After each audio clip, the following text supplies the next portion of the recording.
Hello students. Today we have discussed about Bohr model of atom. What is Bohr model of atom?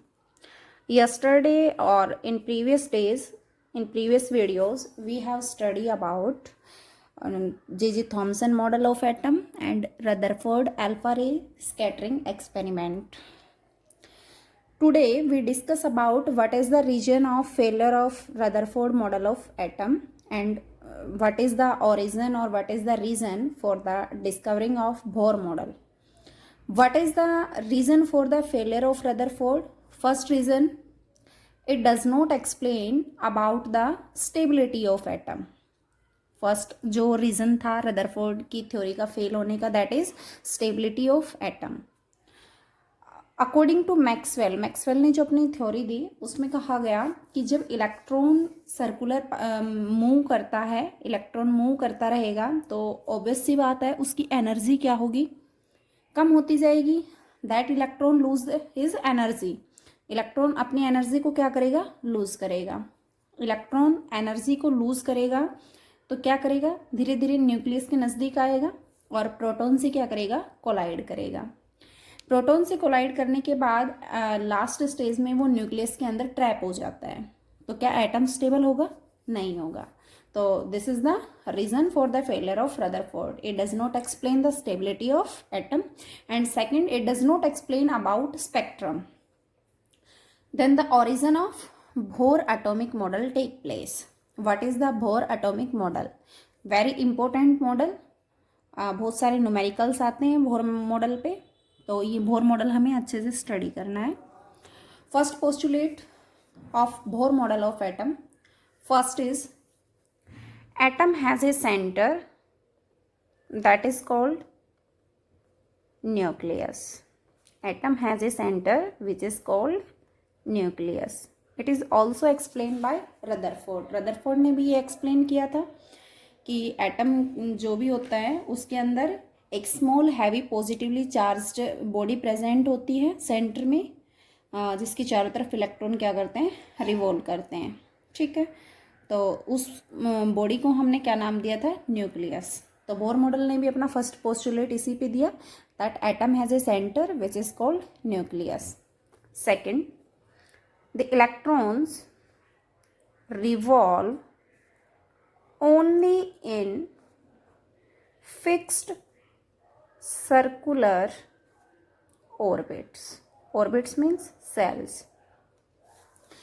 Bohr tells that electron revolves only in fixed circular orbits और sales. Bore ने क्या कहा कि electrons केवल कुछ जो fixed circular orbits होती हैं केवल उन्हीं में क्या करता है, रिवॉल्व.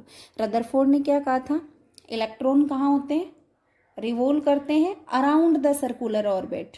लेकिन बोर ने क्या किया है, इन फिक्स्ड सर्कुलर ऑर्बिट, कुछ एक फिक्स्ड जो सर्कुलर ऑर्बिट है केवल उन्हीं में इलेक्ट्रॉन क्या करता है, रिवॉल्व करता है. लेकिन रदरफोर्ड ने क्या कहा था कि वो कहीं पे भी मूव कर सकता है.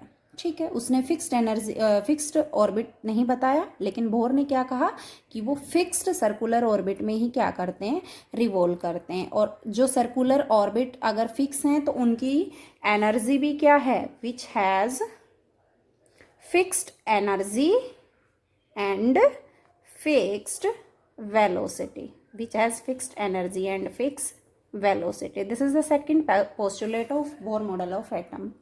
The electron revolve only in fixed circular orbits which has fixed energy and fixed velocity. Next, third postulate of Bohr model is it is based upon quantization condition. It is based upon quantization condition. Quantization का मतलब क्या होता है, what do you mean by quantization. Quantization means which is available in a fixed amount, which is available in fixed amount, that is known as quantization. Quantization condition के बारे में Bohr ने क्या कहा, Bohr tells that electrons revolve only in those circular orbits for which the angular momentum, अभी तक शायद physics में पढ़ लिया होगा what is angular momentum, it is denoted by letter L, is integral multiple of H upon 2 pi. Quantization condition क्या है? Electrons revolve only in those circular orbits for which the angular momentum is integral multiple of h upon 2 pi. It means Bohr ने क्या कहा कि electrons केवल उन्हीं fixed जो circular orbit हैं केवल उन्हीं सर्कुलर ऑर्बिट्स में रिवॉल्व कर सकते हैं जिनका एंगुलर मोमेंटम क्या हो, integral multiple of h upon 2 pi. It means angular momentum अगर h अपॉन 2 पाई का इंटीग्रल मल्टीपल है, इंटीग्रल मल्टीपल मीन्स जहाँ पे n की वैल्यू 1 2 3 4, ठीक है, ये कंडीशन है क्या, quantization condition. Electrons only in revolves only in two circular orbits which have the value of l is equals to n h upon 2 pi, where values of n is equals to integral number 1 2 3 4 and so on, ठीक है। Actual में n किसकी value है, number of sales की, किसकी है, number of sales, ठीक है। तो केवल उन्हीं ऑर्बिट्स में इलेक्ट्रॉन्स क्या कर सकता है, रिवॉल्व कर सकता है जिनका एंगुलर मोमेंटम क्या होता है, integral multiple of h upon 2 पाई, ठीक है।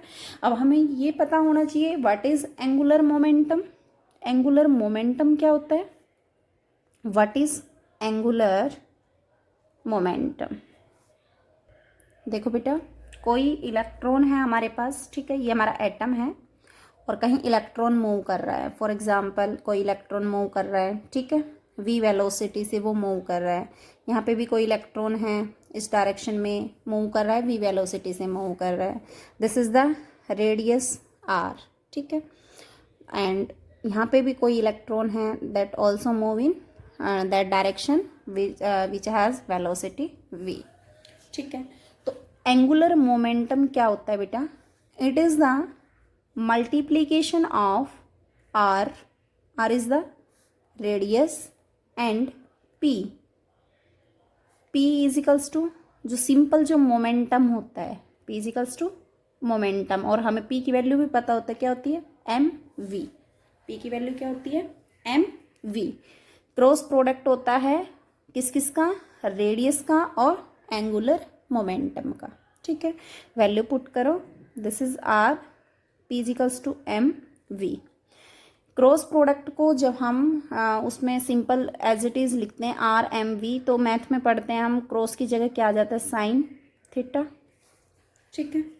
यहाँ पे देखो थीटा, फॉर एग्जांपल थीटा हमारा ये है, ठीक है, तो थीटा कितना डिग्री है, 90 डिग्री, r mv साइन 90, और साइन 90 की वैल्यू क्या होती है, 1। It means it is equals to r mv, l is equals to r mv या mv r, ये हमारा क्या है, l की वैल्यू, एंगुलर मोमेंटम, ठीक है। तो जो क्वांटाइजेशन कंडीशन है, यहाँ से हमारे पास l की वैल्यू आई बेटा mvr। तो वापस से अपने यहाँ पे चलो, क्वांटाइजेशन कंडीशन क्या थी कि इलेक्ट्रॉन्स केवल उन्हीं सर्कुलर ऑर्बिट्स में मूव कर सकते हैं जिनमें l की वैल्यू क्या होगी, nh upon 2 pi. Value of l is equals to mvr, mvr is equals to nh upon 2 pi. This is first equation. mvr is equals to nh upon 2 pi. This is Bohr quantization condition. This is Bohr quantization condition. mvr is equals to nh upon 2 pi. m is equals to mass, v velocity, r radius, n number of cells, h is equals to Planck's constant. h क्या है, Planck's constant, उस value is fix which is equals to 6.636 multiply 10 to the power minus 34 joule second. It is the value of h।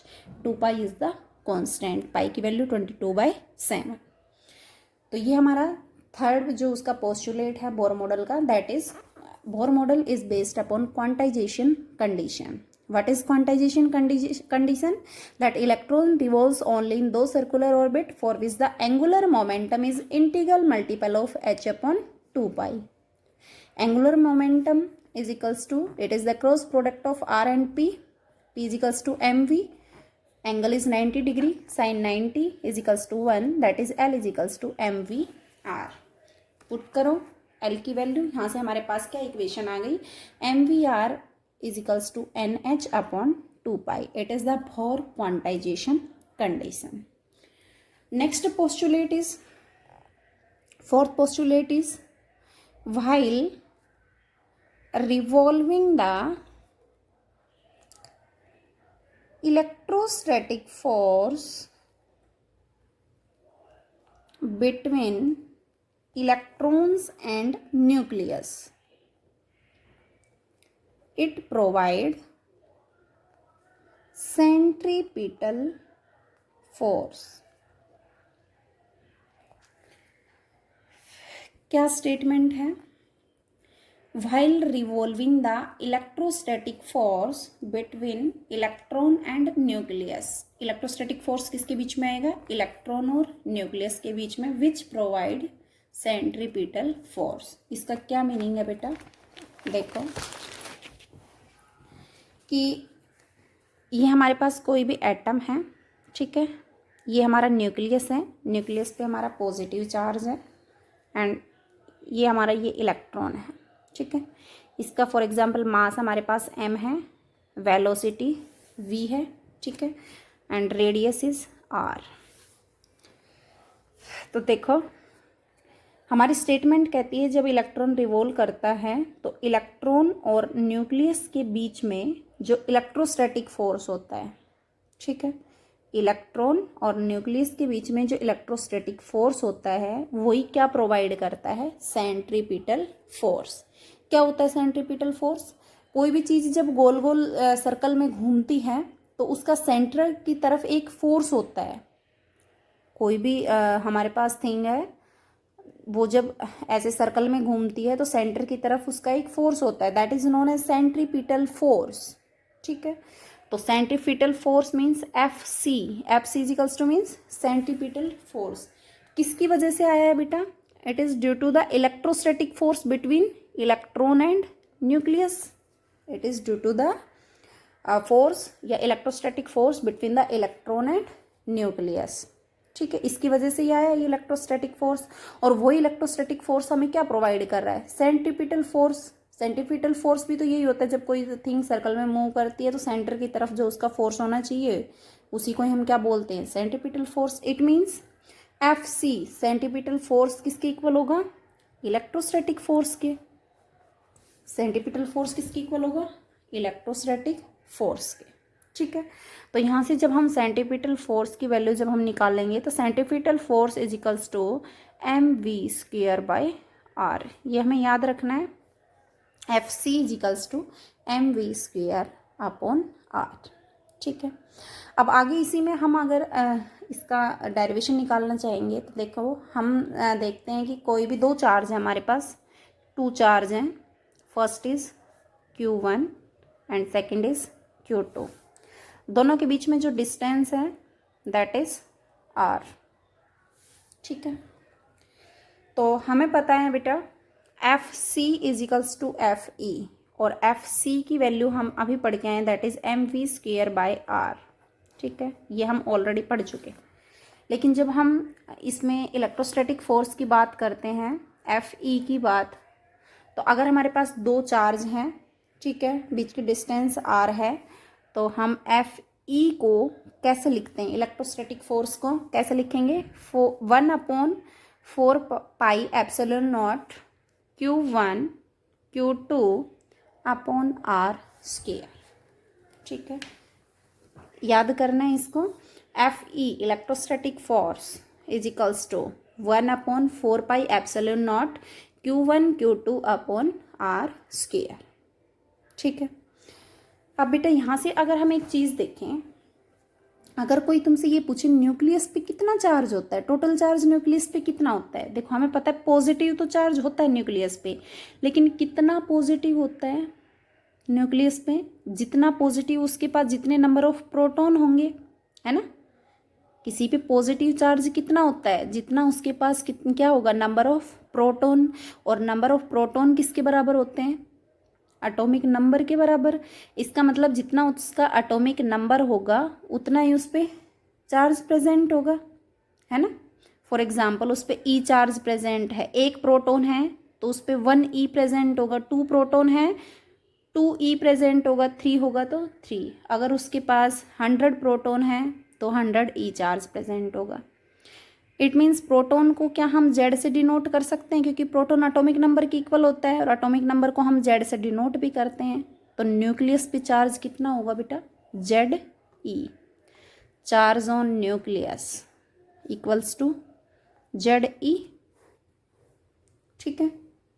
तो और charge अगर plus यहाँ पे sign लगाना चाहो तो प्लस जेड ए, ठीक है। तो अगर हम इसी चीज़ को यहाँ पे लिखना चाहें एफ ई, एक इलेक्ट्रॉन पे तो चार्ज हमारा ई होगा, ठीक है, और दूसरा चार्ज जो न्यूक्लियस पे होगा वो हमारा जेड ई होगा। मतलब यहाँ से हमें Q1 की वैल्यू ई मिल गई, ठीक है। Q2 की वैल्यू कितनी आ जाएगी, जेड ई, ठीक है। इन वैल्यूज़ को इसमें पुट करो, F E is equals to 1/4 pi epsilon naught Q1 E Q2 Z E upon R square, 1/4 pi epsilon naught Z E square upon R square. तो इसमें हमारे पास एफ ई की value आ गई 1/4 pi E epsilon naught Z E square by R square. और हमें पता है एफ ई किसके बराबर है, सेंटीपिटल फोर्स के बराबर, एफ सी के बराबर, और एफ सी की वैल्यू क्या है, M V square by are.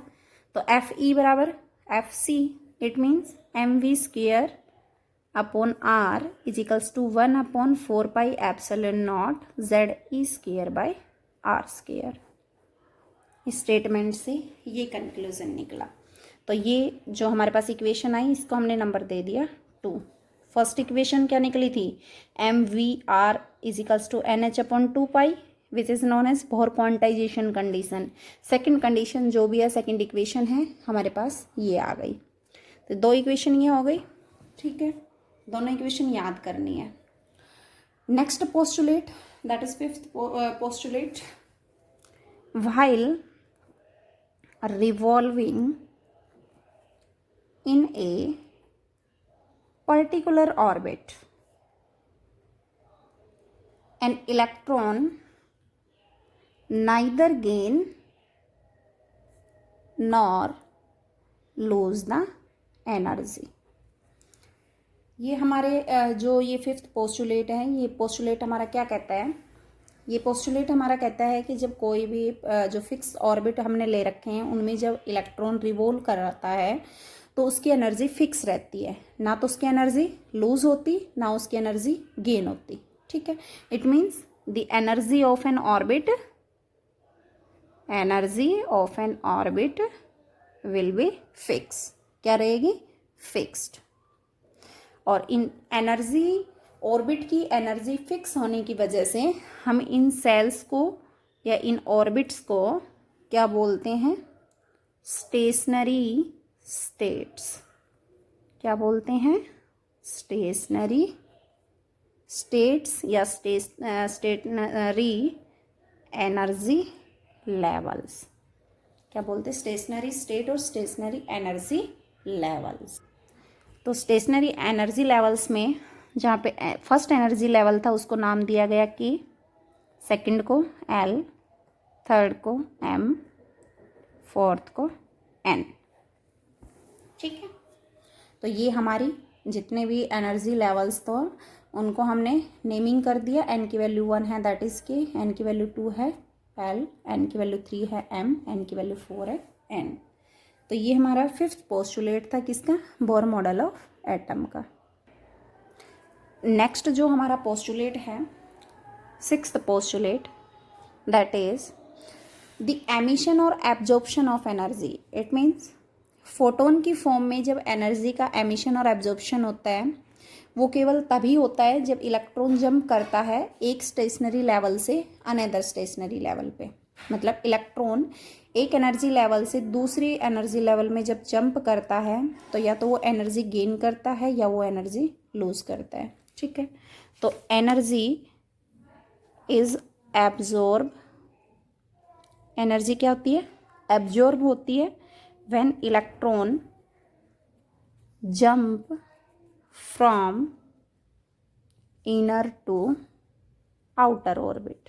जब अंदर से बाहर वाली सेल में जब इलेक्ट्रॉन जंप करता है तो वो जंप कब करता है, जब वो एनर्जी को क्या करता है, एब्जॉर्ब करता है। इसका उल्टा एनर्जी इज रिलीज और emitted, energy is emitted when electron jump from outer to inner orbit. या मूव करता है, जंप की जगह हम मूव कर सकते हैं, इलेक्ट्रॉन मूव करता है कहाँ से, आउटर से inner orbit. Means fourth energy level से अगर थर्ड में वो आता है अंदर की ऑर्बिट में तो एनर्जी एमिट करेगा, और अगर थर्ड से फोर्थ में जंप कर रहा है तो वो एनर्जी को क्या करेगा, एब्जॉर्ब करेगा। ठीक है, तो जो डेल्टा ई हम निकालेंगे that is energy of higher orbit minus energy of lower orbit. These are the 6 postulate of Bohr model of atom. Next इसमें हम पढ़ेंगे बेटा applications of Bohr model. Bohr model से हम इसमें क्या क्या निकालेंगे, इलेक्ट्रॉन का रेडियस निकालेंगे, एनर्जी निकालेंगे, वेलोसिटी निकालेंगे। उनके लिए हमें अलग अलग जो भी डेरिवेशंस हैं वो पढ़ने हैं, वो हम नेक्स्ट वीडियो में पढ़ेंगे। ठीक है, थैंक यू।